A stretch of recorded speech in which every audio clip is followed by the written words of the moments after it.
All right, we are live. So, welcome to another Run Wild with Us. Ask Us Anything. I'm Lisa Kastner. I'm the founder and executive editor of Running Wild Press and RIZE, and I am here with Chris Major, who Chris was recently promoted or generously actually accepted the offer to become our new RIZE acquisitions editor. I cannot I'm tell you excited. how excited I am. It is going to be killer. So, everybody watching, we're actually going to start. I asked Chris, like, literally right before we started this live session, if he would be willing to talk about what his dreams are, what he's looking for in submissions, all that kind of stuff. So, we are going to start today's chat with that. That said, as always, guys, if you have any kind of questions for excuse me, for us, go ahead, toss them in the comments section, because what happens is Chris and I will go in and we go through and read all of the comments as we receive them, and we're more than happy to answer your questions. So, oh, John Hardig says, hey, congrats, Chris. So, Oh, thank you, thank you, thank you. all right, so with that, I'm going to shut the hell up. Chris, what's your vision, man? My vision. I have this. I'm of the school of thought that people will read anything so long as it's written well, and I think a lot of people don't realize. A lot of times we write our interests, and anything you're interested in, other people are interested in. So there's going to be a market for your work. I think every piece of work, if it's written well, has a market. Now, the size of that market may be different, but there is definitely a market for it.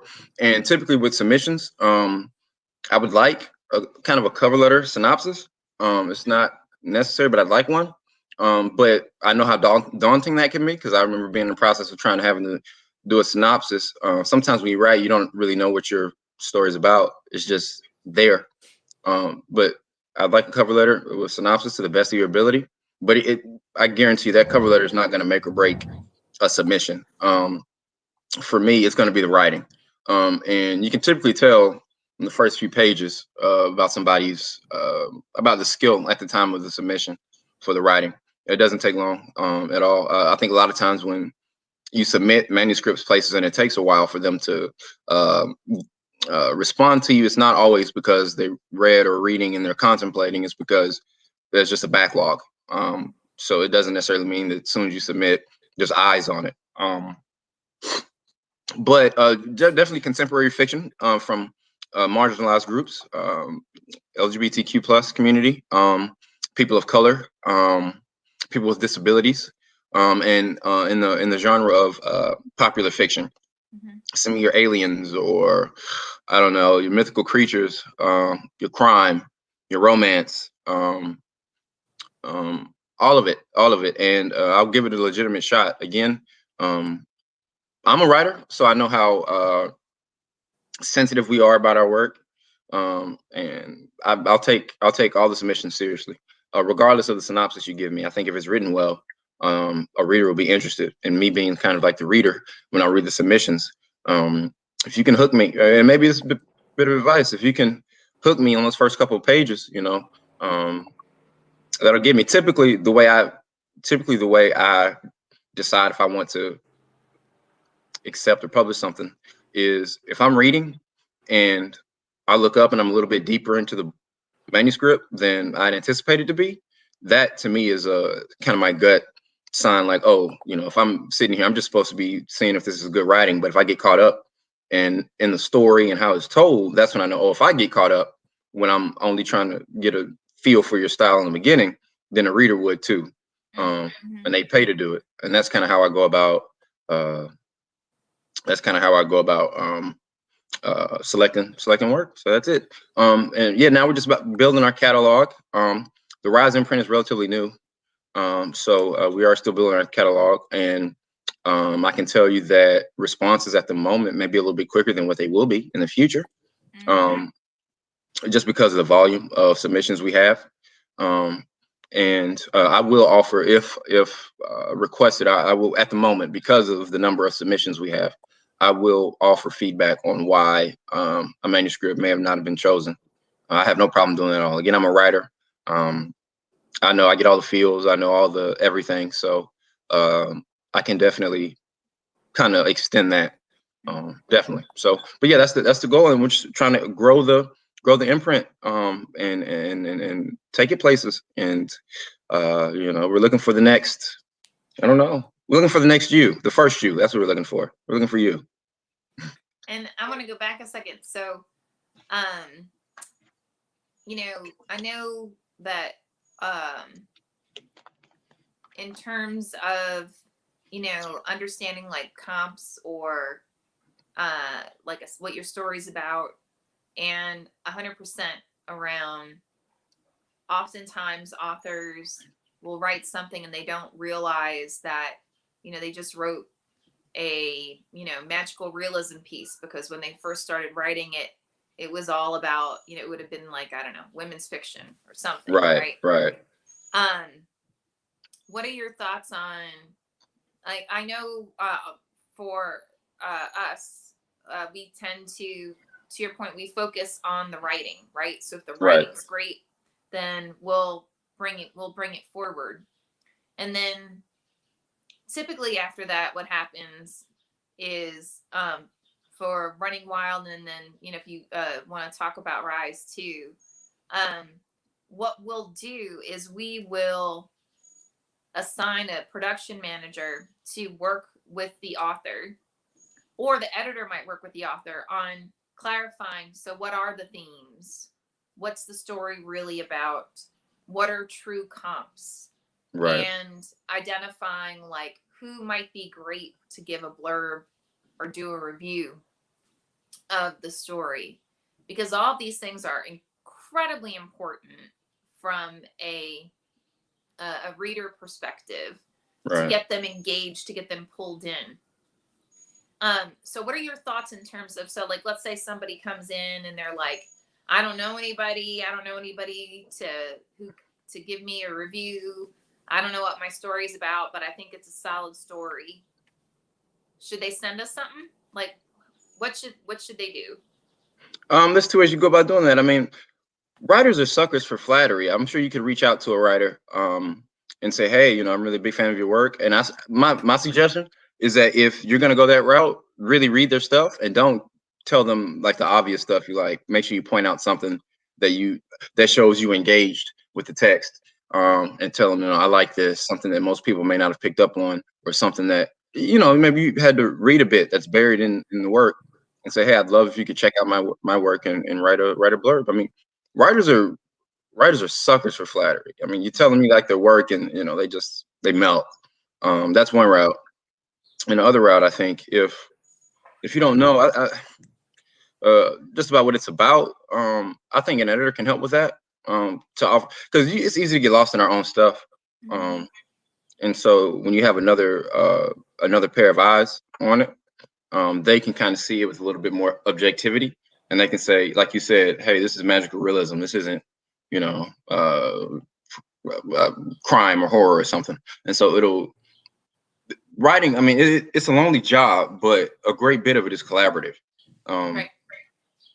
The process of actually, from the time you do a draft to the final draft, is collaborative.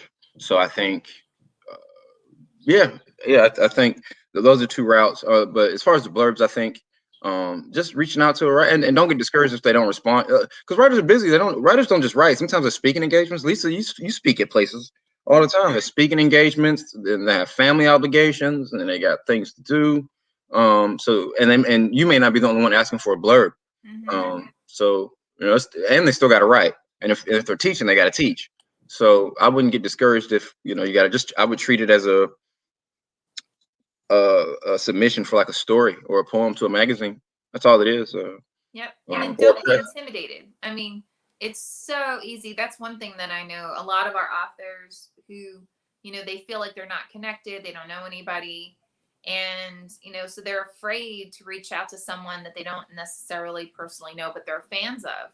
But like Chris, to your point, like if you're a fan and you would actually love to have this person read your story, do it, send it. You never know. You'd be surprised who will turn around and say, yeah, I'd love to read your work. Because most authors still remember what it was like when they were first starting out, right? Yes.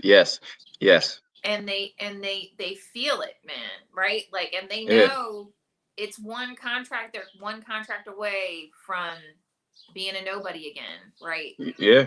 I mean, because all authors, their books are published on a contract by contract basis, right? So they just, one big fat loser, or one whatever, and every author knows that that's the truth, right? So because they're that aware, well, I can't say all, but let's say the majority know and acknowledge that. And because of that, that's when you say, you know what, hey, I've been there, I've been in your shoes, I remember what it was like when I was first starting out. I'm more than happy to read your work. And honestly, most will go out of their way to give you something. Meaning, like, it may not be, hey, this is the best thing I've ever read in my entire life, but they will find a way to give you some kind of quote that can be used with multiple media, for the cover copy, for whatever the case may be. Again, and they've been there. Yeah, and it's simple. Like, it could be as simple as a email. I like your work. You're a talented writer. I would just ask permission if I could quote that and put your name to it and use that as a blurb. That's what I do. So. And actually, we've had several authors who that's basically what happened. They either had a class with a well-known author, or maybe their piece was edited because the author also is an editor for a publication or whatever. And they just asked, hey, could you give me a blurb about my writing? And they use that. That's very common. Actually, honestly, anyone who's watching, if you are an author or you're an aspiring author and you've had your work edited by a well-known editor or a well-known author, or you've taken a class with someone who's of note, I highly suggest ask them now for a quote about your writing. Right. And the reason I say that is because typically what ends up happening is most authors, their book gets acquired, they go through the editing process, and then once the book is done, really fast, you need to start getting blurbs and copy.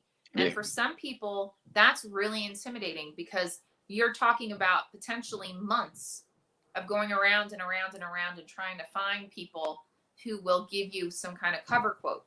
So to Chris's point, if you now proactively go to people and who have either edited your work, reviewed your work, workshopped your stuff, whatever the case may be, and you ask them for a general quote on your writing style and your writing ability, you can use that, and it takes so much pressure off.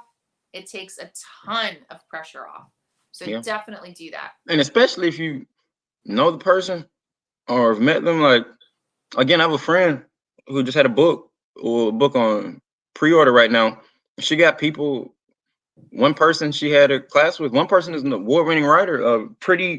She's kind of a staple in like Birmingham literature down here, and they knew each other, and she asked, and she said fine, and she read the book. 'Cause writers, like, we get it, we know what this is like, this process. Right.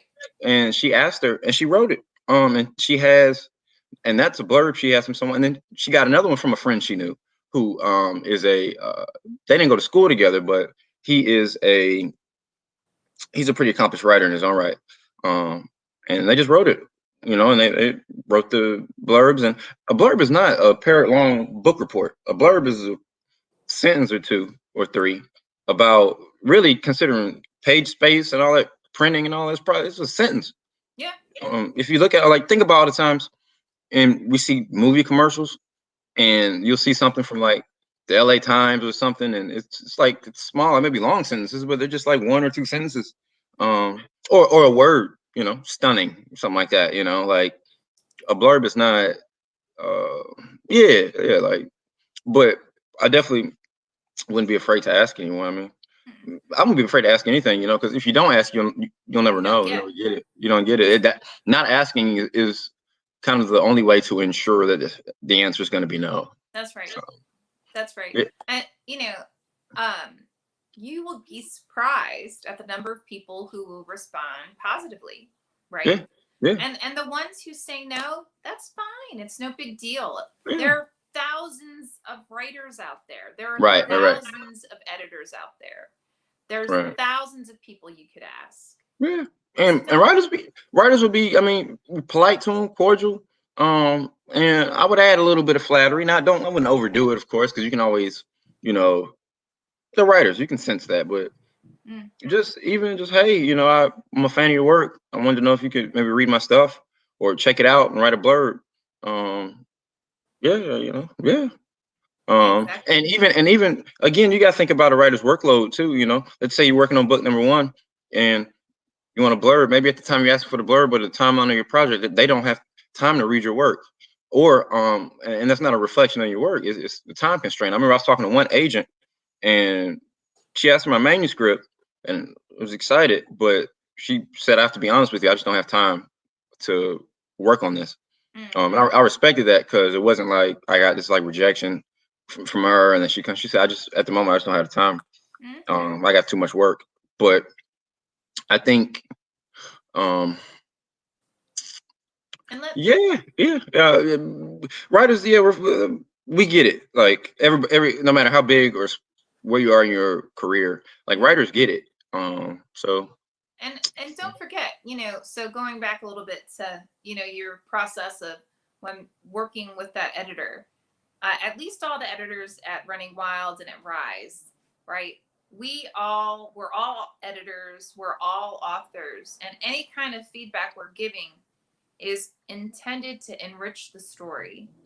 None of us do like just flat out do line edits and tell you like, oh, you don't know how to write a sentence. right, No, right? We all ask leading questions to kind of not only get you to think through that portion of the story, it also helps us as well better understand the story because maybe there is something that is resolved later on that you've kind of opened that crack in that section where we're asking questions, right? right, And also, if your editor gives you feedback and says, "Oh, you write a lot like blah blah author," right? Even if you don't see it, listen to that feedback because it can help you. Again, if you're going and you're looking for comps and you're looking for quotes, if your editor or your acquisitions editor says, "Hey, this reads a lot like Stephen King," or "This reads a lot like, well, I don't know, J.K. Rowling," whatever the case may be, take that feedback seriously because it really can help you right, in terms of when you're trying to find comps, market it, find blurbs, and even in terms of if you're looking at how to revise the piece, if you want to revise it so that like structurally it can help you in that as well. So I mean, I think that honestly is really, really key whenever you are working with a new publishing company or with any publishing company, is that you need to have an open mind to the feedback that your editor provides. That doesn't mean you have to do it. I just want to make that clear. I would say the intention most of the time is to get you to think more actively about a certain section if they're asking questions or making minor tweaks to the piece. It's not, this isn't you absolutely have to do what I say. That said, if it's grammatically incorrect and unless it's in a first person perspective, yeah, then you want to make the change, right?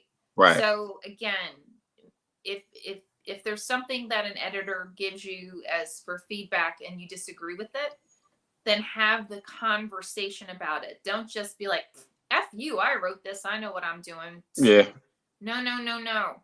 That's, first of all, that's ignorant.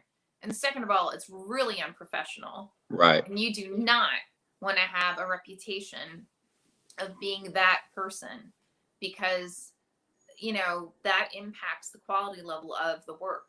And if you can't tell when you've written something that's grammatically incorrect and someone corrects it and you tell them to F off, yeah, Right. not a smart play. And you got to think a good editor, the job is to keep you from kind of hanging yourself in Times Square. They're there to protect you from yourself. That is the job of an editor.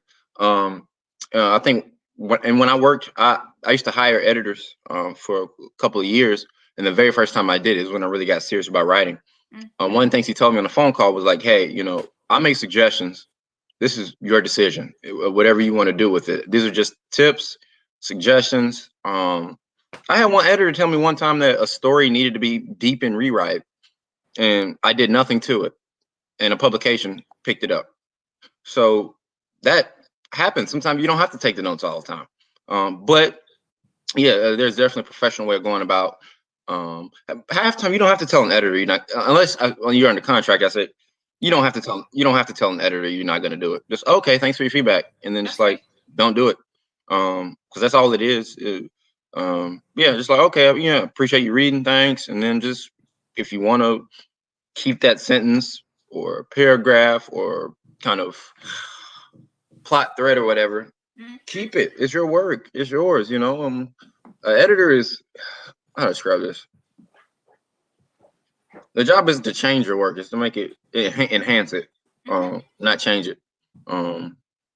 You know, that's one of the things Lisa told me when I came aboard. You know, looking for an editor who isn't looking to change the story, but to help enhance and help the author's vision be more clear. And that's the job of an editor. But yeah, you don't like the notes, just say okay. And if you have them on what do you call it, like with the track changes on Word, just resolve it and don't change anything. I've done that plenty of times. I've had editors say stuff that, you know, I don't know what this word means or this phrase means, but I'm like, well, to me it's pretty clear, so I'm gonna leave it. And that's fine. You can do that. And you're not a bad person or a bad writer if you do that. And so, you know, to Chris's point, if you like, so let's say something goes under contract and, you know, if it's under contract, you have the dialogue, right? Right. But if it's not under contract, if you just basically either you hired the editor to review your work for you, or you know you hired them, you don't have to do anything they say. Let's just, I mean, that's the reality. Because part two of this is a lot of times when you are hiring, in my experience, when you are hiring a third party editor to provide feedback to your work and you're paying for it, I'll be honest, a lot of times, you know, first of all, do your homework, find out what their background is, what kind of narratives they're used to reviewing, who they've worked for or with in the past, get some feedback on them in that capacity, find out what kind of writer they themselves are, because depending on where that person is in their own journey of learning the craft of writing will depend on how good they are at giving you feedback. Yes. And yes. That, you know, a couple years ago, I quit writing. I literally quit writing. And I quit writing because I had hired someone as who was an assistant to an agent who she represented herself to be an editor. And I thought, okay, well, you're an assistant to an agent, so you obviously know what people are looking for. So, okay, I'll make this investment.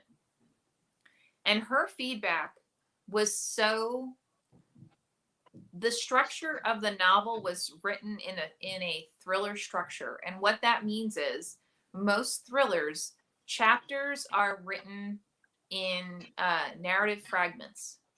So it's cliffhangers. The end of every chapter is a cliffhanger. It's not a complete story arc. So this person didn't know that. And she basically told me I was an awful writer and that I needed to completely rewrite the entire novel, and that I clearly didn't know what his narrative arc was. Right. And I mean, her feedback was absolutely awful. Right. Now, I'm telling the story because I want you to understand when you are personally hiring someone, make sure you do your homework and make sure you know if they actually do understand narrative structure for the type of story that you have specifically written. Right. And you And need, talk to him. Talk to him.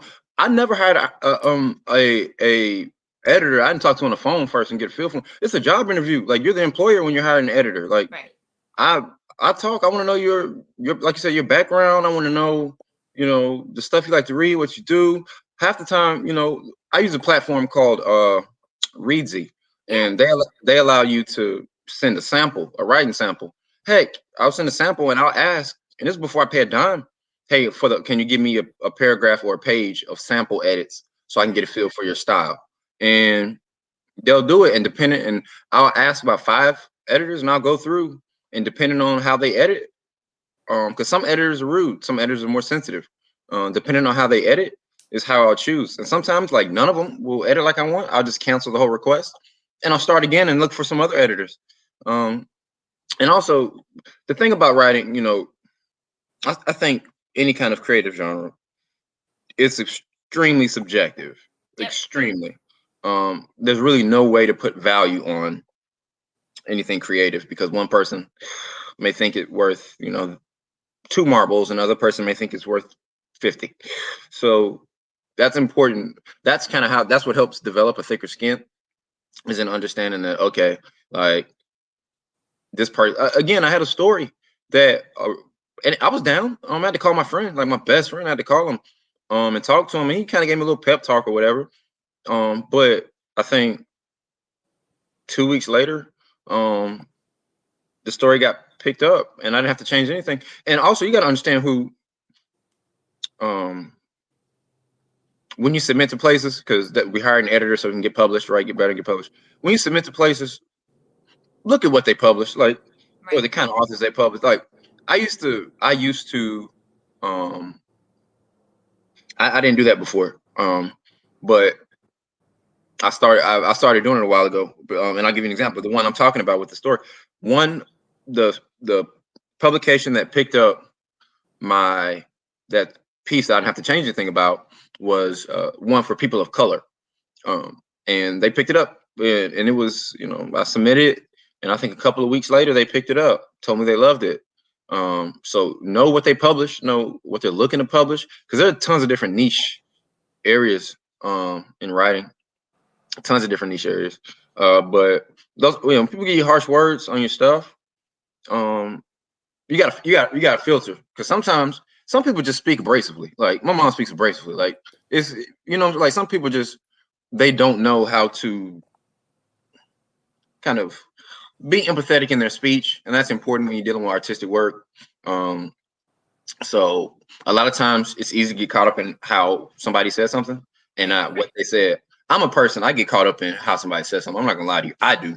I mean, you can tell me anything, but it's depending on how you say it to me. It determines how I receive it. But that's just me. That's how I receive, like, Now, information and stuff. my caveat to all this is what we've talked about to this point is about if you are hiring someone, Right. if you've submitted a work to a publication and they have accepted it, do not go to them and say, well, I don't want to accept this I don't want to, sign a contract until you send me all my line edits. No. Mm-mm. You have just basically asked somebody to do work for free. Yep. No. You can ask them what their thoughts are on the piece, what you thought the strengths were, right? Like a high level paragraph. That's fine. Right. But like, I literally have had in the last 6 months, I think, 2 different authors come to me and they were like, well, I want to have, the first 50 pages of line edits. No, you're not going to get the first 50 pages of line edits. You will Right. get, it totally makes sense to sit down and talk to the editor and get their idea, like what their concepts are on the piece, that kind of thing. That's fine. Right. But then if so that's one. Two, I have heard of instances where, look, you're not self-publishing. right? Right. You are submitting the work to an actual publisher. You're not self-publishing. So Right. that means no, it's not going to be published exactly as you wrote it. It simply won't. You will have an editor who will go through the piece and who will provide suggestions. That Right. is just the nature of publishing. And if you don't like it, then self-publish it. Right. In today's environment, self-publishing is so incredibly common. You need to decide what your goals are. Is your goal that you want, to tell your personal story about something and you want to share it with a specific group? You don't need a publisher for that. Mm-mm. Is your goal that you want to change the world by sharing this kind of information? Do you want to entertain, the world? Like, whatever it is, think about what your real purpose is, why you have written what you've written, why you want to get it out to readers. And then based on that, make your own decisions on if you want to self-publish it, if you want to go to a small publisher, if you want to go to a large publisher, if you want to have an agent, whatever the case may be. Really be active in that decision-making process. Right. Because the more active you are in it, the happier you'll be with whatever that outcome is. Right. And to go back to what you said, like when you're under contract, you sold that book already. It's not yours anymore. And that's why with the notes, from an editor, that's something you're gonna have to think about. It's not yours. It belongs to the publisher. I mean, it that sounds kind of like harsh, but that's the reality of it. And um um and I'm sure there are many publishers who, if you're not happy with notes, would say, okay, well, fine, we won't do this, then we don't have to do this. Um but it's their book. They hired you to essentially write your story the way they want to read it. um so that's what that is. Geez, I had a brain by the fart. way, I have done that. We did acquire a title, I want to say like 3 years ago, and the author was so difficult just simply in the process of reviewing notes. I mean, and these notes, they were more like, again, leading questions to help him think through the story itself, that kind of thing. Right. And the editor has the right, you have the right to turn down an offer, and they have the right to turn around and say, you know what, all good, I think you should just go ahead and do this on your own. So, Right.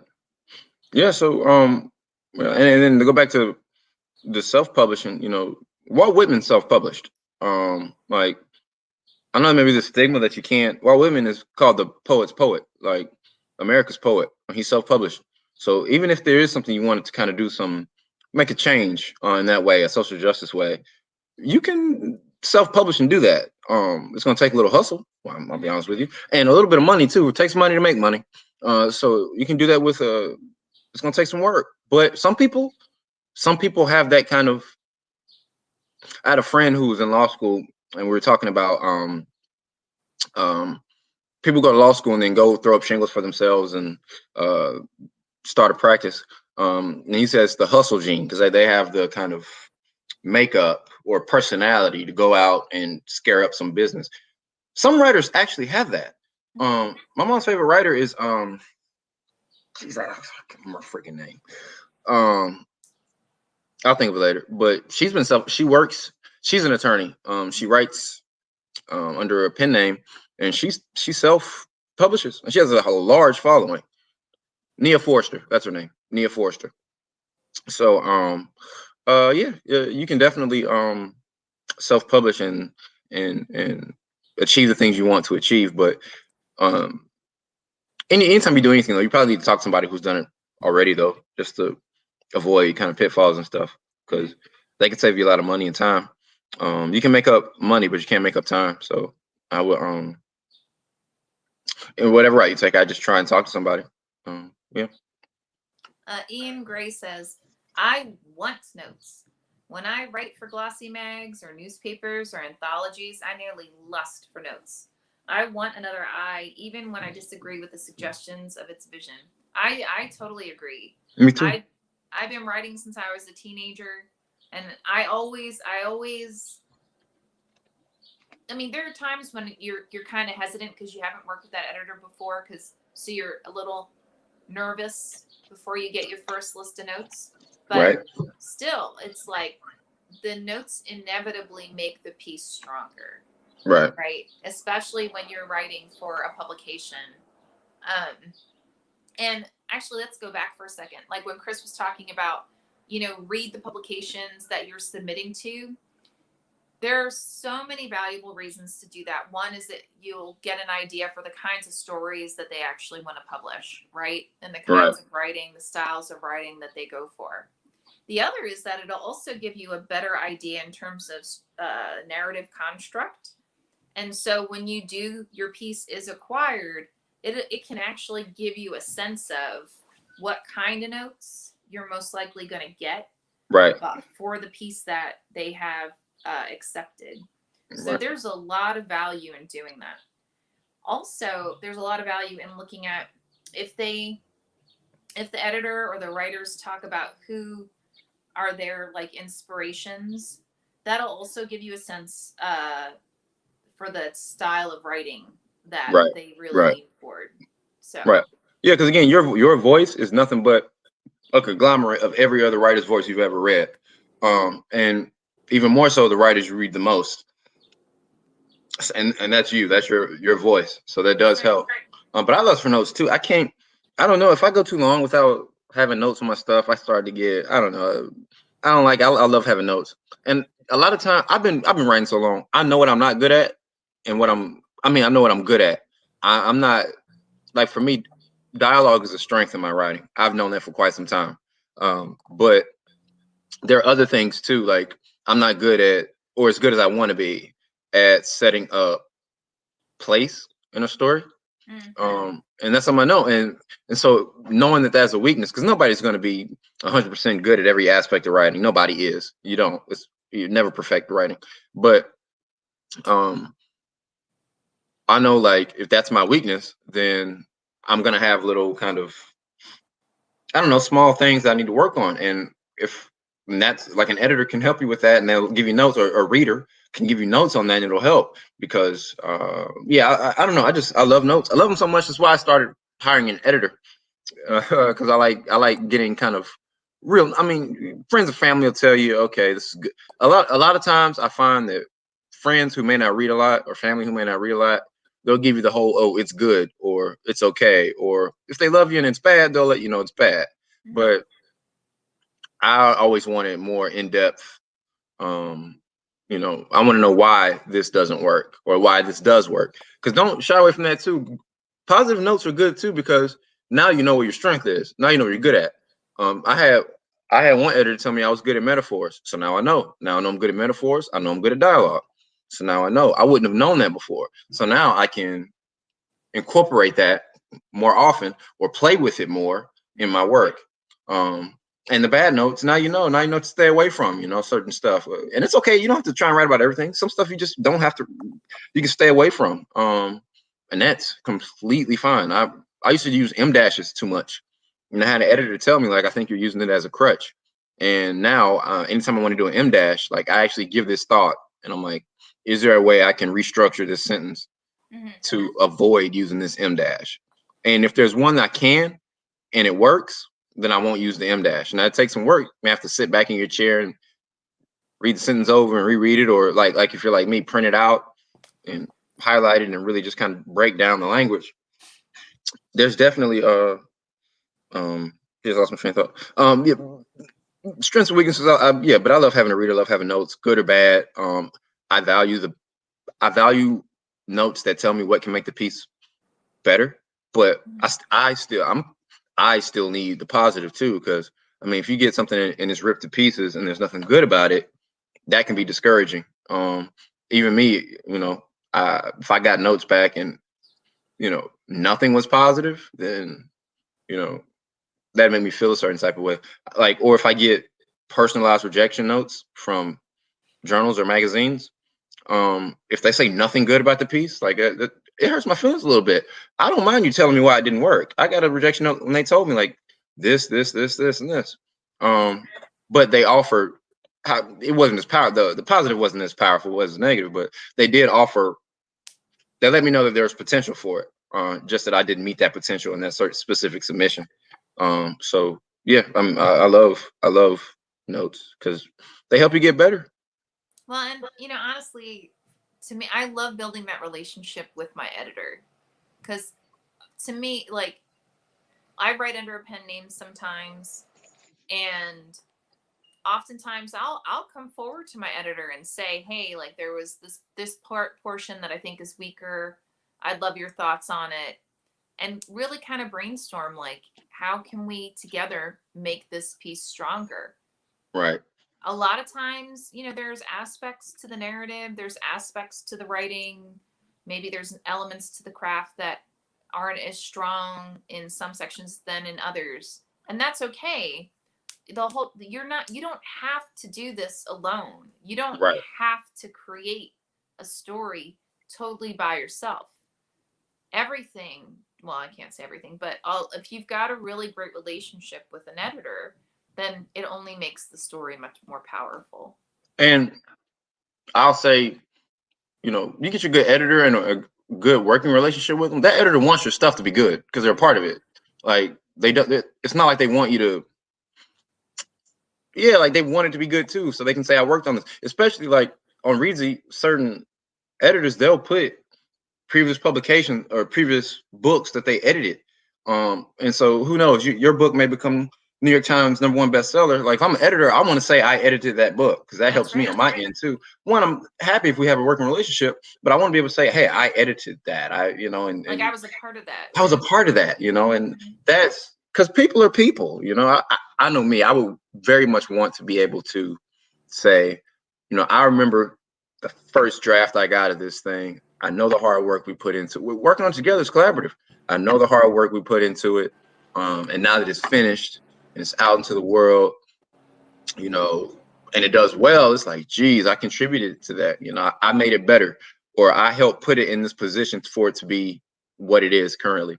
So yeah, but I would suggest I'm not one for the strictly business relation in any kind of relationship in my life. I'm not one for strictly just business because I found that there's a lack of kind of emotional investment in my work or in anything I do, or in me. So typically when I work with somebody, I try and stay the same person so we build up a relationship.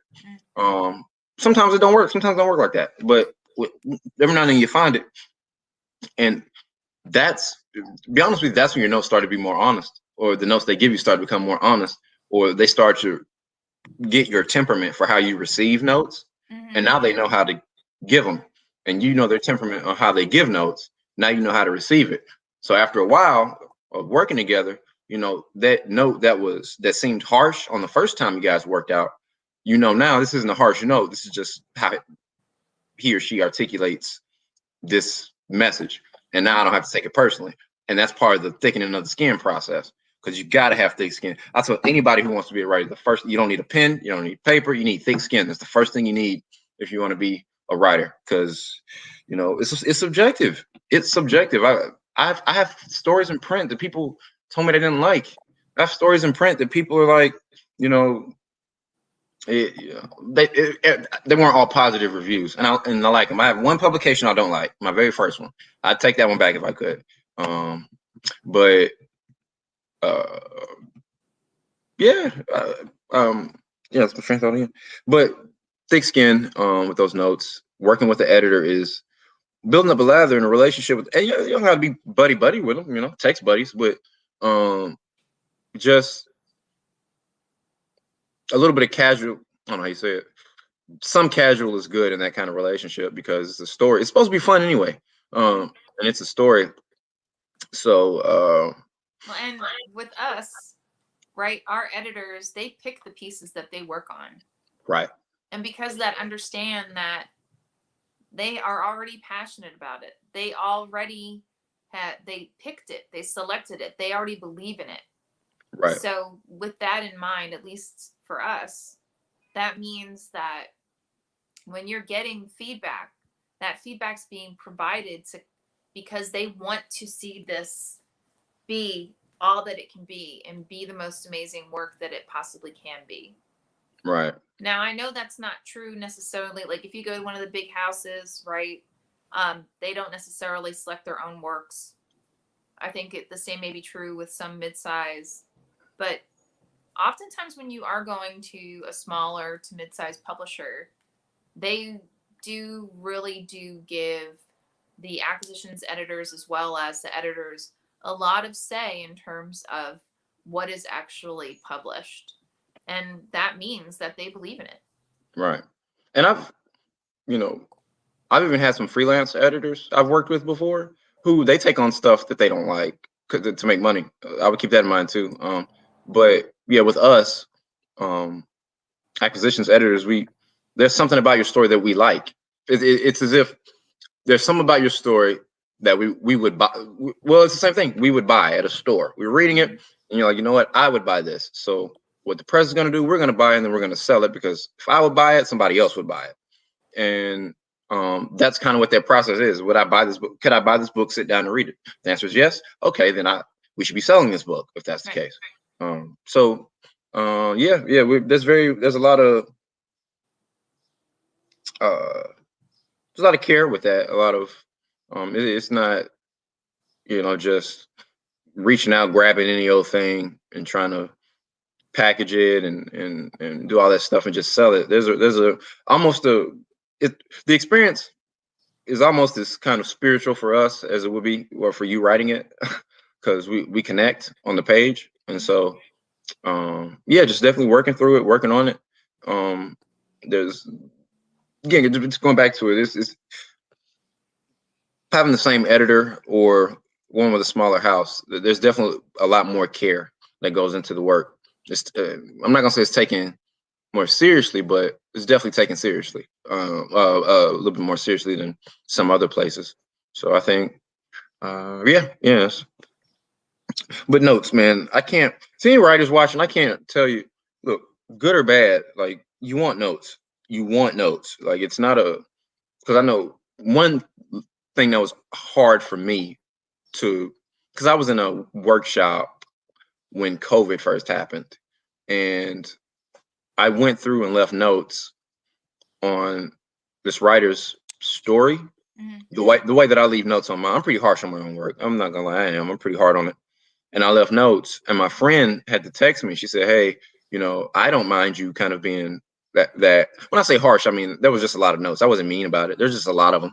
And my friend said, "Hey, I don't mind you picking my stuff apart," but she said not everybody's okay with that. Some people are sensitive, and that's something that I had to learn. But to any writers who may be in that situation in which you're working with a freelance editor or anything like that, I would just say, it goes back to style. If that's not the style you want, but I think it's the best one because it really is to make your stuff better. And sometimes notes aren't even change this. Sometimes notes are a good job. Like you may get something and you see like a bunch of, again, track changes. You see a bunch of like stuff on. Sometimes it's like, good, I like this, or LOL. I've gotten tons of those over the last couple of years where an editor would just leave a note, and the note was, this is good, nice, But it seems like there's all these notes on it, but it's a commentary, it's a conversation. You're having a conversation. And to be honest, the way I like to work with my editors, when they've always given me track changes, if I didn't like them or if it was something I need to explain, I would reply in the thing before I changed it, before our next draft. And then they would send it back and with a reply.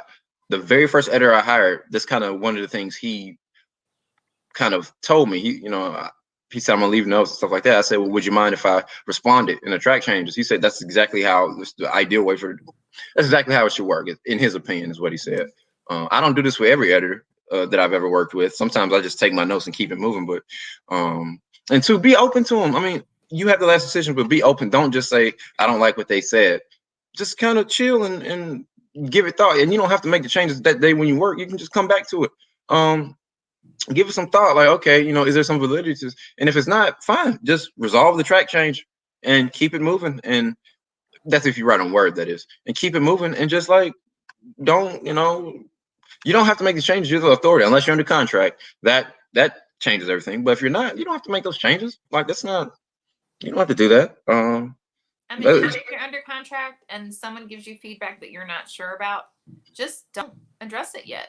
Right. To Chris's point, take the time, think it through, really kind of absorb the feedback that you're being provided, because you're being provided it for a reason, right? A good editor is providing it because they thought they read this and went, you know what, either this doesn't resonate or this does resonate, or, maybe addressing this comment will enrich the story even more. Right. It's always intended to really make the story better, or it should be. Right. And if, you know what, again, if you're under contract and you're going through the piece and, 80% of the feedback that you're being provided you disagree with, tell them you want to break the contract. Yeah. Now, I'd be shocked if that happens. That's really, yeah. There's a whole other thing around the business of writing. Right. That we can talk about. But, if you are that dead set against the feedback that you're being provided, then you need to think about a couple things. One, then, okay, is this the right editor for you? And then two, is there something about the feedback that you're being provided that for whatever reason it's not resonating with you? And then ask yourself why. Yeah. And because really, so that you can better understand why you're responding the way that you are. And I know that may sound really harsh, but it's true. Yeah. And it may simply be that maybe there are elements to this style of narrative or this type of genre that either you don't understand or they don't understand. So, going back to the example I provided where I hired an editor and she didn't know and understand the structure for a thriller and was like, oh my God, this is like the worst novel I've ever read, because she didn't understand the structure of a thriller. And she actually emailed me like 2 months later and was like, oh, I just read this New York Times bestseller and they're using the same techniques you're using. So maybe you don't have to do that. Right. Like, so just be aware. Yeah. Yeah. Yeah. Again, with these notes, I'm trying to think there's a note I ever got that really hit me. No, I'll probably say the one where she said I need to be deep and rewrite. I'm not going to say that when I say I didn't do anything, it's not that I blew it off. I thought about it. I actually, because when I edit, I print my work out, highlighter, red pen, and I go to work like that. So I printed my stuff out and I was going through it and I found, in my language, there wasn't really, because you get a different perspective when you're reading it like in front of you on paper than you do on the page. I like to print out anytime I'm editing something. I like to, as much as I can, I like to print that bad boy out and just kind of go to work on it and focus on the language. But give some thought. I mean, somebody may not understand. I mean, how do you explain the script of Ghostbusters to somebody? Like, how do you explain that plot in an elevator pitch, like for somebody to get it? But it's Ghostbusters.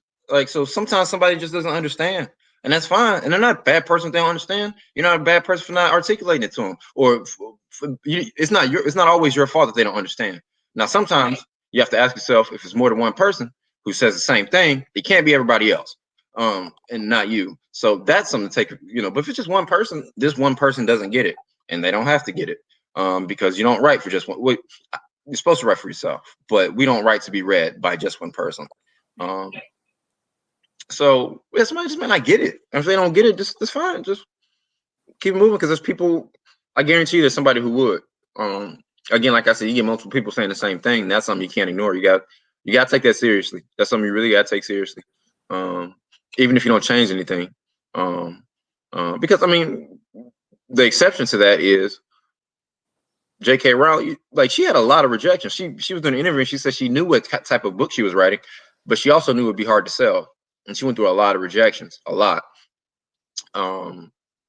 So even that's the exception to what I just told you, right? That sometimes people just don't get it or understand, and that may be okay. But that comes with, you have to know what your value as a writer, what you are as a writer. You have, and a lot of young writers don't know that. A lot of them are still looking for um, somebody to tell them that they're good at it.